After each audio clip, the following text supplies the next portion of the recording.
Hi folks, thank you so much for joining me today. My name is Greg and this is All Aboot Candles. I'm your self-proclaimed Canadian candle connoisseur, and here we are, my friends, at the end of one week and at the start of another one.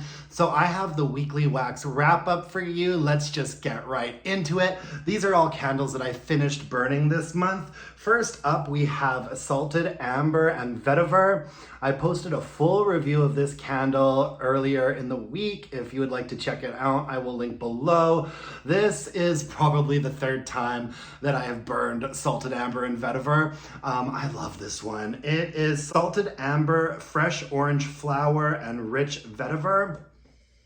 Oh my goodness, I love this. It is a little bit perfumey and also I think a little bit misleading. I always associate vetiver with something a little bit more grassy, funky, and mossy, whereas this candle was a little bit more perfumey. It's quite high-pitched.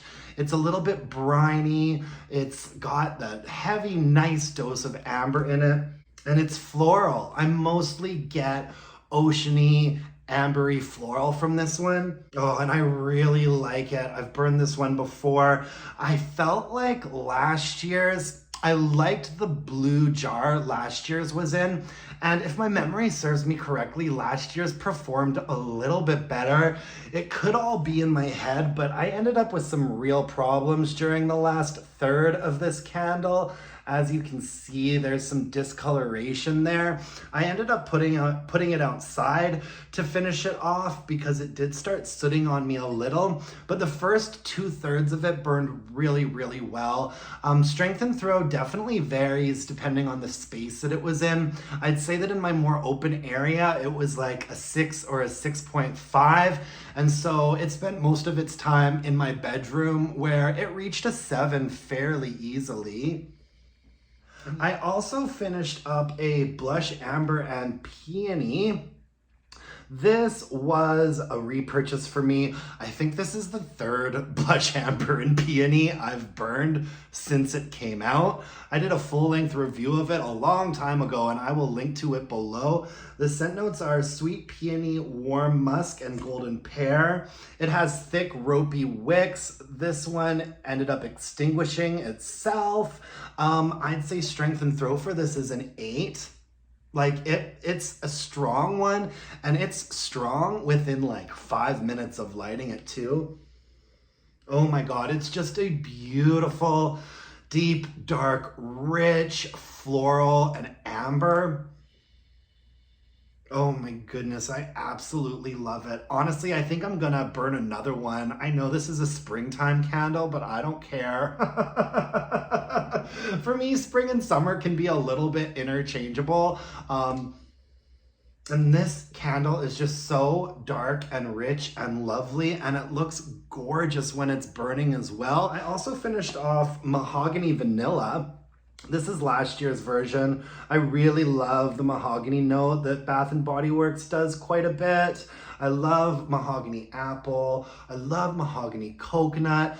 I think mahogany vanilla is my favorite of all the mahoganies. I mean, this is just a deep, dark, and rich vanilla.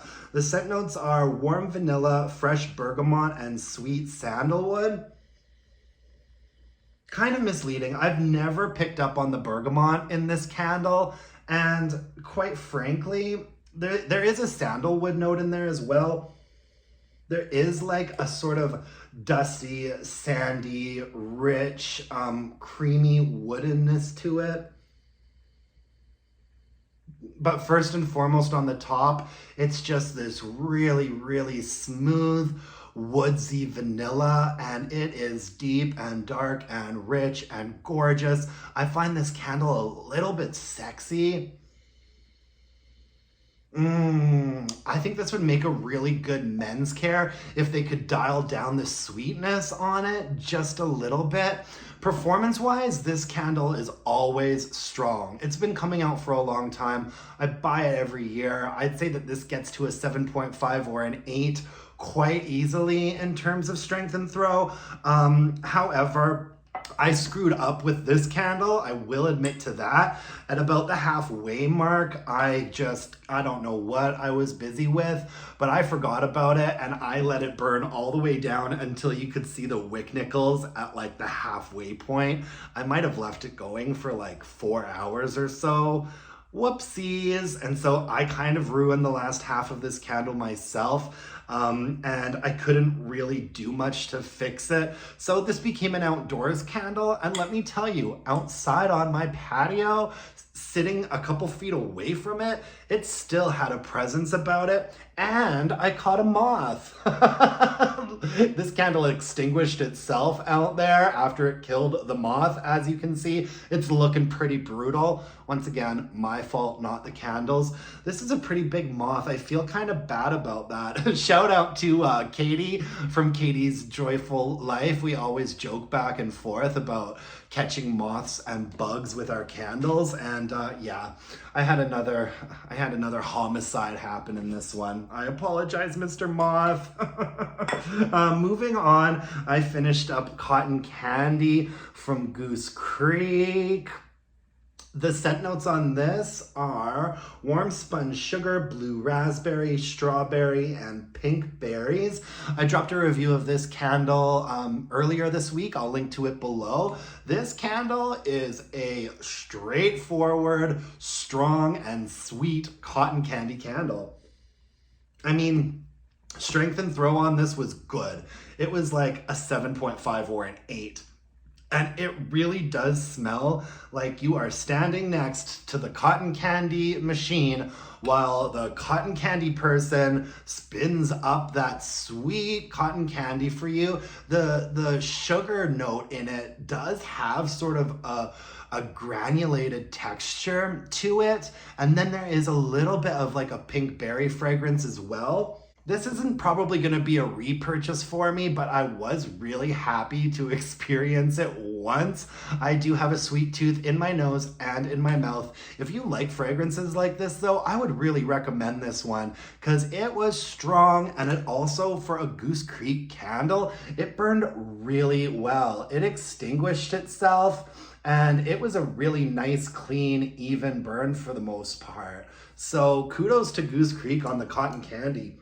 Not necessarily my favorite type of fragrance, but I feel like this was done really quite well, actually. And I know that this has been around for a while with Goose Creek. So I know I'm not like breaking news or anything, but I feel like this is the kind of candle that Bath & Body Works puts out these days and is just basically unscented. I'm thinking about Pink Gumball, I'm thinking about Daffodil Daydreams, whereas Goose Creek puts out candles like this and they're gonna knock you out of the house with it. It is going to smell like you are living in a big spun sugary cotton candy cloud. And last but not least, I finished up a Pretty Fall Leaves from the Above Love Co. Candle Company, which is an offshoot of the Above Average Candle Studio, which is located in Chicago. The owner, OG, sent me a bunch of these candles and I hauled them last Saturday. I'll link to that below. The first one that I decided to burn was Pretty Fall Leaves, even though there are other candles that I liked more on Cold Sniff. For some reason, I was just in the mood for this one. The scent notes on Pretty Fall Leaves are fall spice, crisp fresh air, and sandalwood, and this was really nice.